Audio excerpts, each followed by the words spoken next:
Ceramic beads and balls can be used as grinding medium and bearing balls, widely used in mechanical engineering, mineral processing, petrochemical, metallurgy, thermal power generation, food processing, pharmaceutical equipment, and other industries.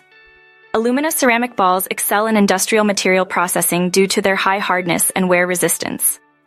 In mineral processing, they create uniform particles, extending the life of grinding equipment.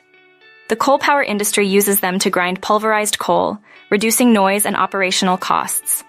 In the cement industry, alumina ceramics improve production efficiency by ensuring consistent raw material particle sizes.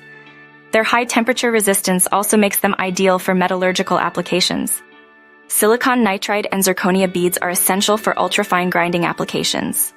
In the dyes and coatings industry, they ensure even pigment distribution. Electronic materials, like semiconductor polishing paste, benefit from their precision. These beads are also used in medicine, food, and cosmetics for consistent results. Additionally, they play a vital role in producing lithium battery raw materials, such as graphite and graphene, enhancing battery performance.